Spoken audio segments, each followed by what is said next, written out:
And then he looks at me and he goes, "Do you want it?" And I'm like, "Wait, what?" What's up, everyone? Welcome back to the channel and welcome to 2015. That's not right. Welcome to 2025. There we go. That's a great start to the video, huh? Hope you guys all had a great New Year and Christmas season.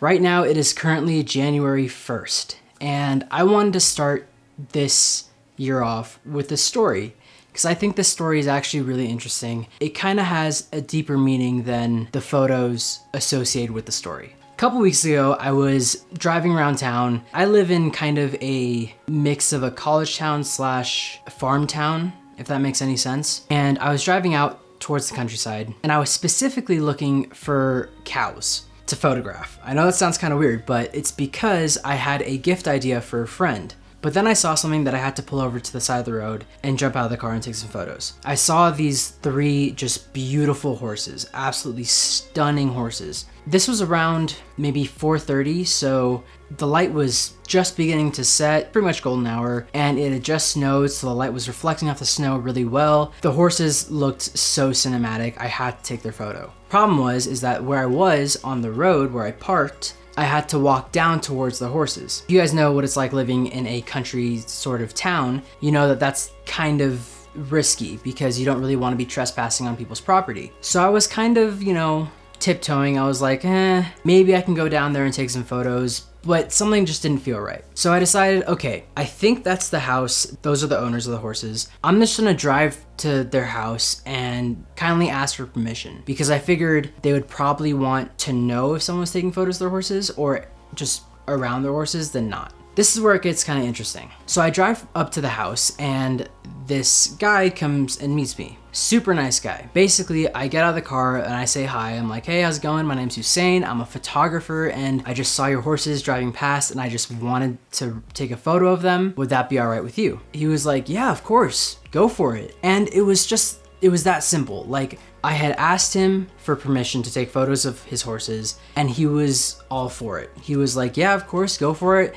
You can go out in the field, take their photos. You can get close to them. Don't worry, they're super nice." I was like, "Sweet, that's awesome. Like, thank you so much." So I get back to my car and I get my photography gear out, right? So obviously I'm gonna be shooting digital because that's what I do. This is where something special kind of happened. I was also shooting film, and I was shooting film on a 35mm film camera, as well as this camera. This is the Pentax 670 medium format film camera. I made a whole video on this camera, but this camera kind of made this whole trip special because of what happened next. So I bring this camera out, I'm shooting Portrait 400 and I have it on tripod, just to make sure it's locked up, everything looks nice. Immediately I could see that this guy was like, oh, he's watching me a lot more. And I'm like, okay, well, cool. So I walk over back to my car because I ran out of film on my 35mm film camera and I wanted to reload it. So I end up reloading my film camera and he comes back over and he's like, "Hey, what are you shooting with?" And I'm like, "Well, I have my digital camera right here. I have the R5 with a 7200 on it, but I'm also shooting medium format film and 35mm film." He was like, "Oh, that's so, I didn't know people shoot film anymore. Like, is there any reason why you do that?" And I'm like, honestly, I think the reason why I do it is just because it's a ton of fun. I don't have specifically any reason to be shooting film other than the fact that I like it.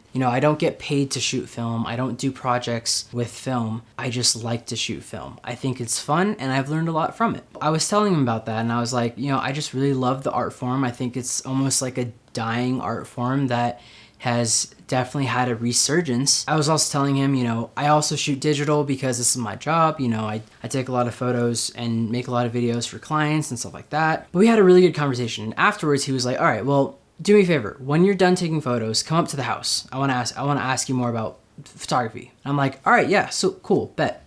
So I'm taking photos of these beautiful horses, and at the moment of recording this video, I don't have the photos that I took on the film cameras developed and scanned. Hopefully by the time this video is uploaded, they will be in the video, but if not, I will show you the digital photos as well. But I'm taking photos and I'm having a great time.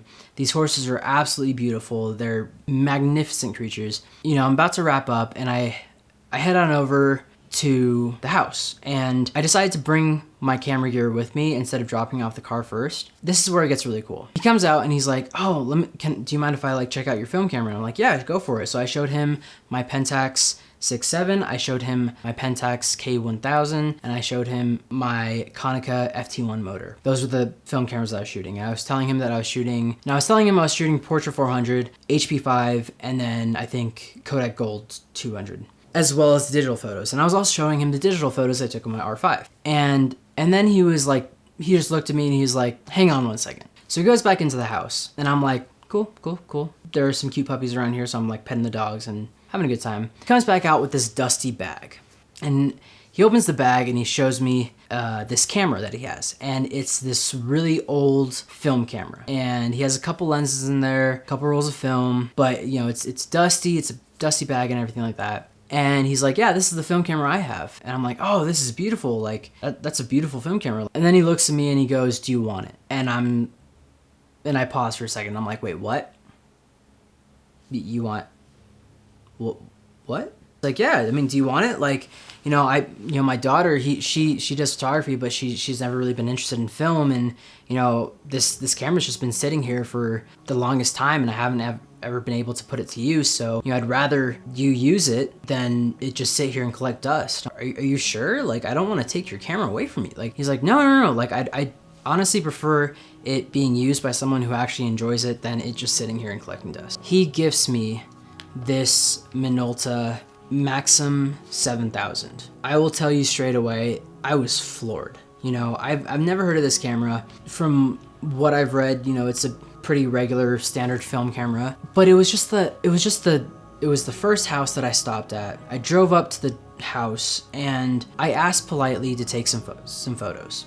And through that process, I was gifted someone's personal film camera. And that was amazing. This came with a couple rolls of film, and with another lens, came with the flash and everything like that. I mean, all of that aside, that's just the amazing power of photography. Going up to someone and asking politely, kindly, hey, can I take a picture of your beautiful horses? That can lead to a conversation, a relationship where you end up getting to know someone, and you might even get something out of it. Now, personally, is this the thing that I personally got out of the relationship? No, I think the relationship itself with the person that I met was way more special. We exchanged numbers. If you're ever, wanting to come and shoot the horses, like, just come on over. Just send me a text or whatever, but come on over. You're always welcome. And he was even like, if it had just recently snowed, come on over, because we'll let the horses out and they'll frolic, and it would be an amazing photo. And I was just like, that's amazing. Like, I'm just thinking to myself, what are the chances of meeting just this one person and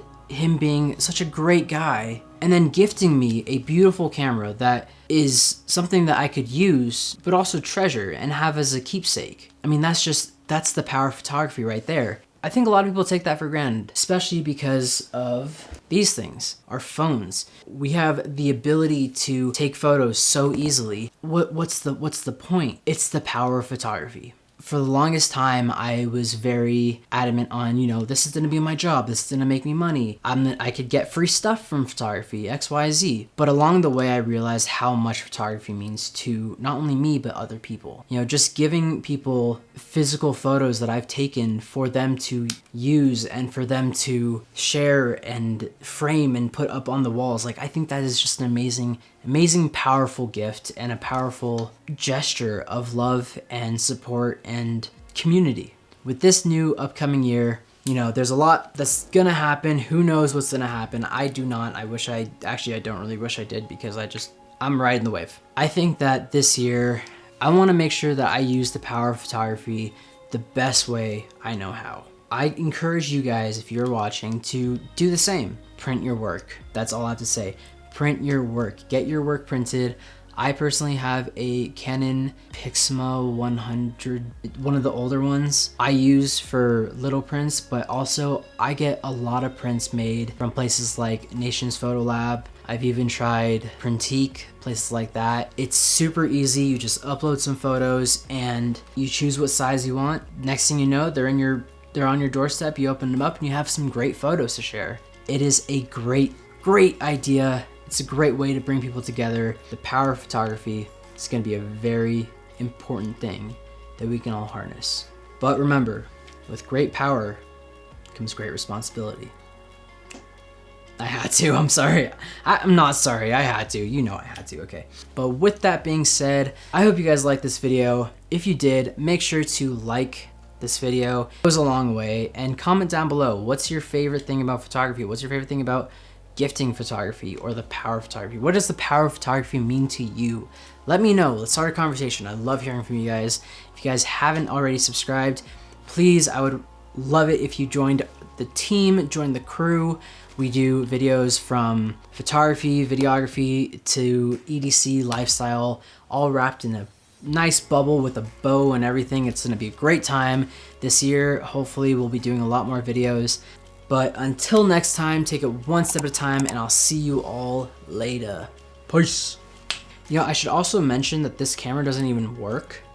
I even tried like replacing the batteries and stuff like that, and you know, it's but you know, it's a cool story, okay? It's the moral of the story that matters.